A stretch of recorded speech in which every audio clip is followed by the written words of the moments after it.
Bismillahirrahmanirrahim. My dear 9th class students, I hope so you will be fine. I hope so you will be fabulous by the grace of Allah Almighty. I am your English teacher Muhammad Usman Mir, as you know.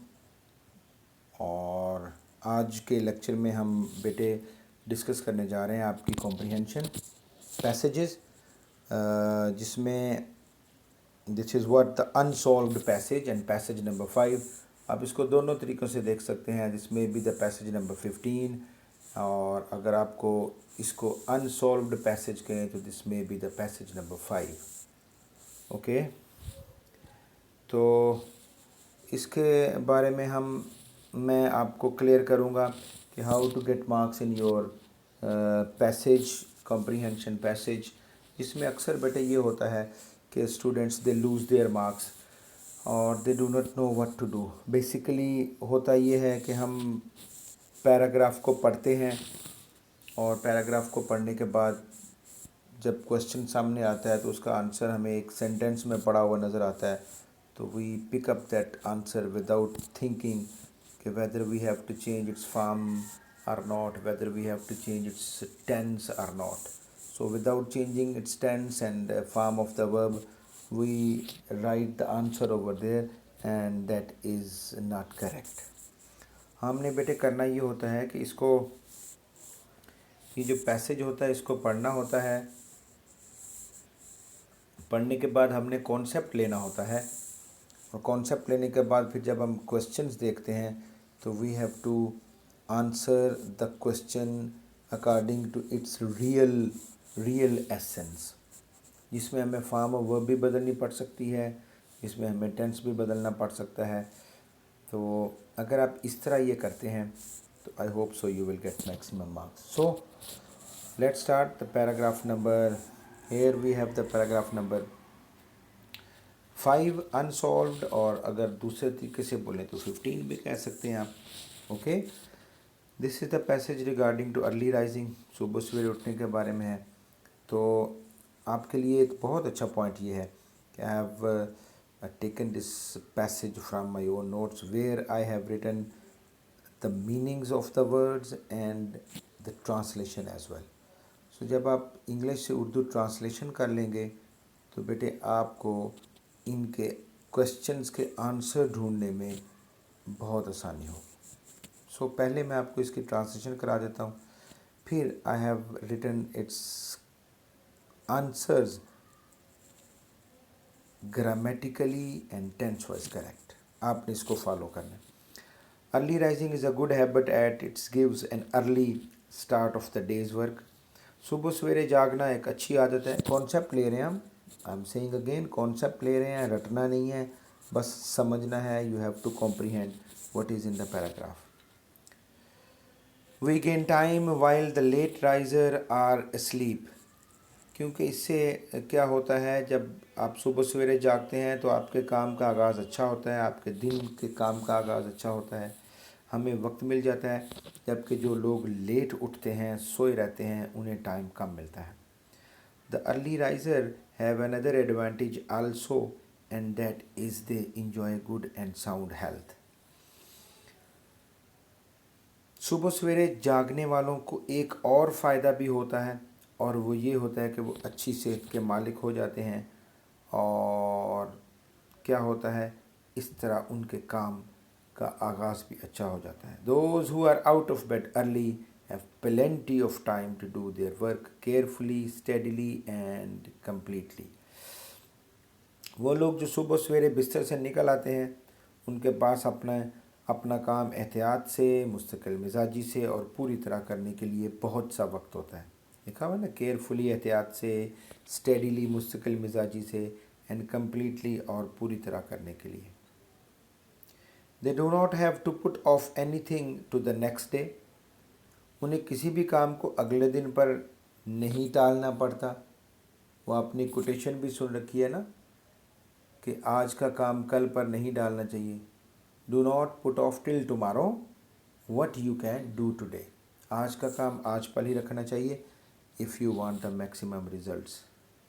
The early riser is always happy, fresh and smart. जो सुबह सवेरे जागता है, जल्दी उठता है, वो हमेशा खुश रहता है, तरोताज़ा रहता है और चुस्त रहता है।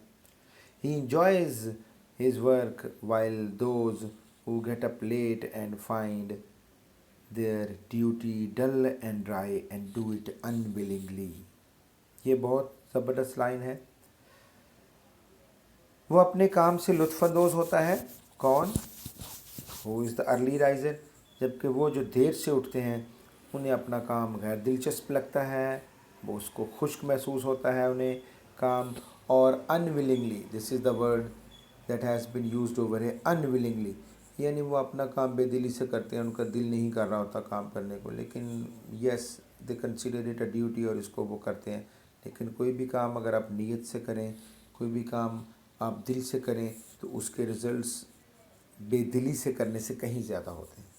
सो अगर आप काम दिल से करना चाहते हैं, if you want to be fresh और if you want to maintain your result, तो you have to be the early riser. आपने अर्ली राइज़र बनना है।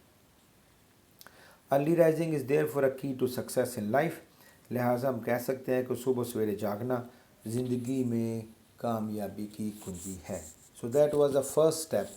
अब फर्स्ट स्टेप क्या था कि हमने इस पैराग्राफ को पढ़ा और पढ़ने के बाद इसका कॉन्सेप्ट ले लिया। I have given you the concept in Urdu. मैंने उर्दू में कॉन्सेप्ट दे दिया। अब आपको समझ लग गया कि इस पैराग्राफ में, इस पैसेज में क्या है, जल्दी जागने के फ़ायदे हैं, ना जागने से क्या होता है, लेट जागेंगे तो क्या उसके नुकसान हैं। So this is all we are getting in this paragraph. अब इसका सेकेंड स्टेप है, वो स्टेप है बेटा इसके क्वेश्चन के आंसर्स करना। तो आप क्वेश्चन को पढ़ेंगे और उसका आंसर फिर उसके टेंस के मुताबिक देंगे। क्वेश्चन नंबर 1 देखिए, what kind of habit early rising is, यानी सुबह सवेरे जागना किस किस्म की आदत है। It's very simple. Early rising is a good habit. Early rising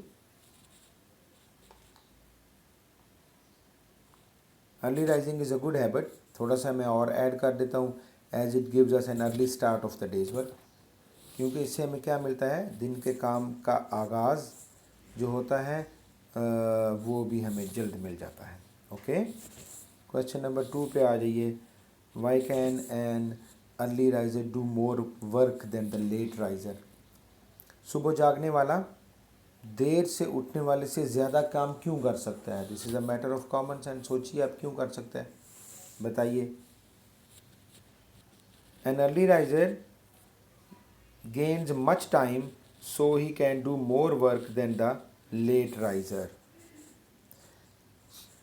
इसको मैं अब दूसरे तरीके से भी कर देता हूँ। An early riser can do more work because he starts his work earlier than the late riser। Concept वही है, तो आपको मैंने 2 आंसर दे दिए, क्योंकि वो अपना काम ज़्यादा देर से बेदार होने वाली की निस्बत जल्दी शुरू कर देता है। That is the pin point, that is the key point. तो इस वजह से उसको काम करने में आसानी हो जाती है। किस वजह से? कि he starts his work earlier than the late riser. तो वो अपना काम देर से जागने वाले की निस्बत जल्दी शुरू कर लेता है। क्वेश्चन नंबर 3 है बेटे, why does N early riser enjoy good health. Why does N early riser enjoy good health. सुबह बेदार होने वाली की सेहत अच्छी क्यों होती है। ओके, अब इसका आंसर देखें। An early riser gets up early and takes exercise. ही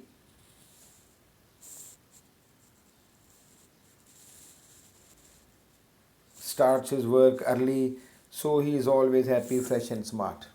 ये लाइनें आपने बीच में पढ़ी थी, लेकिन यहाँ पर आपने इसको टेंस को बदलना था। N early riser enjoys good health because he is always happy, fresh and smart। Concept वही है, but I have given you the 2 answers. कि एक सुबह बेदार होने वाली की सेहत अच्छी होती है, लिहाजा वो हमेशा क्या रहता है, हैप्पी, खुश रहता है, फ्रेश, तरोताज़ा रहता है, एंड एक्टिव और स्मार्ट और चुस्त रहता है। That is the key point. Okay, so question number 4 बेटा देख लीजिए। Why does the late riser find his work dull and dry. जो देर से उठने वाला अपना काम गैर दिलचस्प और खुश्क क्यों महसूस करता है? डल एंड ड्राई, गैर दिलचस्प और खुश्क. So here we have the answers. और उसमें दो, ये जो आपका क्वेश्चन नंबर 4 है, इसमें बेटे मैंने आपको इसका आंसर आपको क्रिएटिविटी के लिए छोड़ा है. हेयर इसका जो आंसर है आपने क्रिएटिविटी करना है. Okay, I am living consciously. तो इसका आंसर आपको मैं उर्दू में बता रहा हूँ. अब क्वेश्चन क्या हमने पढ़ा है? Why does a late riser find his work dull and dry, कि देर से उठने वाला अपना काम जो है वो गैर दिलचस्प और खुश्क क्यों महसूस करता है. Let me tell you people in Urdu and you have to write its answer by your own. Okay, वो अपना काम गैर दिलचस्प और खुश इसलिए महसूस करता है क्योंकि वो सुबह नहीं उठता. और आपने वो लाइनें पढ़ी थी जो आपको याद होंगी, आपको वो लाइनें याद होंगी जिसमें एक लफ्ज़ आया हुआ था अनविलिंगली, आया हुआ था पैराग्राफ में. That is the answer of this question. Okay, क्योंकि वो सुबह जल्दी नहीं उठता, वो फ्रेश नहीं होता, वो अलर्ट नहीं होता, और सबसे बढ़कर वो ये कि he does his work unwillingly. अब मुझे उम्मीद है कि आप इसका आंसर जोड़ लेंगे. आई hope so. So last 2 questions I am giving you the concept, but you have to write its answers by your own, by taking help from your brother, sister, and maybe a person who knows it. Okay, और I am giving you the concept. Almost मैं आपको इसका जवाब दे रहा हूँ. Another one, the last question, what is the key to success in life? बहुत आसान है. It's a lollipop and this is why I'm leaving it consciously for you people. This is a lollipop question कि what is the key to success in life? ज़िंदगी में कामयाबी की कुंजी क्या है? अगर मैं 2 लफ्ज़ बोलूँ तो इसका आंसर कंप्लीट हो जाएगा. This is why I have not written the answer for you. Early rising, इसका आंसर होगा अर्ली राइजिंग. अर्ली राइजिंग लिख के आगे आपने सारा सवाल लिख देना. Early rising is the key to success in life. So आपकी क्रिएटिविटी काफ़ी हद तक 95% मैंने खुद ही हल कर दी है, लेकिन आपने सिर्फ इसको जोड़ लेना है. क्वेश्चन फिर से सुन लीजिए. 5वां, what is the key to success in life? ज़िंदगी में कामयाबी की कुंजी क्या है? Only the 2 words, only the 2 words is are the answers. 2 words answers, only the 2 words, early rising. So that was your paragraph number 5 unsolved. I have given you the paragraph, I have given you its translation, I have given you its questions and answers, and I have taught you well concerning its all main points. तो मैंने सब कुछ आपको समझा दिया है. अब home assignment आपने क्या करना है, आपने मेरे लेक्चर को गौर से सुनना है, फिर इन क्वेश्चंस के आंसर्स को लिखने की कोशिश करनी है. और जो आखिरी 2 सवाल मैंने छोड़े हैं जिनका मैंने आपको बता भी दिया है, I have guided you as well, 95% guide भी कर दिया है, तो वो आपने उनको गौर से लिखना है. देन इस लिखे हुए मटेरियल के साथ आपने इसको मैच करना है और अपनी गलतियों को निकाल लेना है. So that is the best way for learning your material. I hope सो कि आप ऐसा ही करेंगे. इस तरह ये होगा, ऐसा करने से आपका रिजल्ट मैक्सिमम हो जाएगा and you will get maximum marks. So in the end, thank you very much my dear students for being with me. God bless you. खुदा हाफिज़. Till next video.